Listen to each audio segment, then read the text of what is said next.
На празднике Сабантуя не протолкнуться.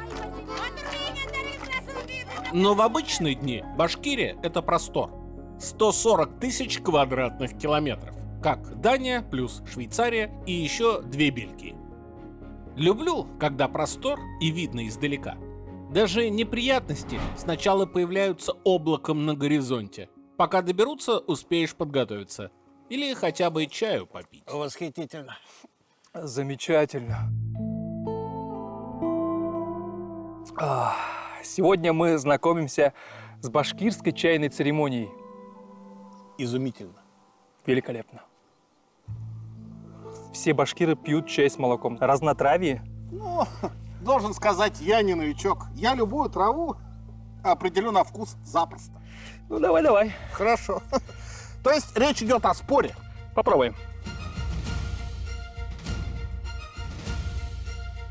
Душица. Это правильно. Продолжаем. Мне кажется, этого уже достаточно для победы, но просто чтобы закрепить результат. Ну, здесь посложнее, согласен. Крапива. Нет. Сейчас это разнотравье. Это правильно. Откуда он знает? Ну, ладно. Третий. На сцену выходит. Но это совсем просто. Я не думал, что между профессионалами в ходу могут быть столь простые задачи. Ну, давай. И этот чай называется... Чебрец. Ну, естественно, да, так и есть. Конечно. Безошибочность – это мое второе имя. После первого – безупречности. Эти травы мы собираем в июне месяце, когда все цветет. Один из способов сохранить лето подольше, да? Чай с душицей молоком, чак-чак, блины, земляничное варенье, земляники в Республике Море, конечно, мед. И древнее блюдо бурсаки, простое и очень сытное, сохранившееся со времен кочевников. Чтобы приготовить бурсаки, потребуется килограмм муки, 1 яйцо, 100 мл растительного масла, 200 воды, чайная ложка соли, 10 граммов дрожжей и 3 ложки сахарного песка, а для сиропа мед.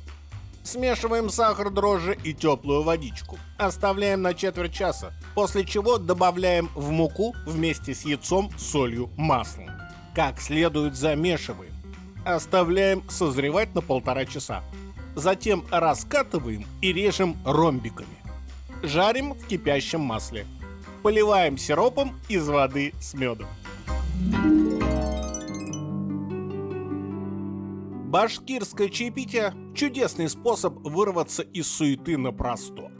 Магия в том, что это все натуральное. Это все идет от наших тех самых бабушек и дедушек. Та самая магия, которая сегодня нужна, потому что все мы живем в больших городах, и вот этой вот приземленности к земле, к душе, к чаю, вот этого не хватает. Чай вообще располагает к философии. Замечали? Важно, что наше чаепитие проходит в таком месте, где злоба мира нас не коснется. Все те вещи, которые отравляют жизнь современному человеку, сюда не добрались.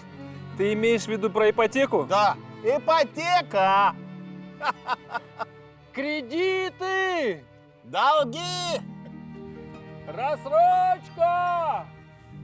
штрафы. Это благодать. Такова магия вкуса Башкирии.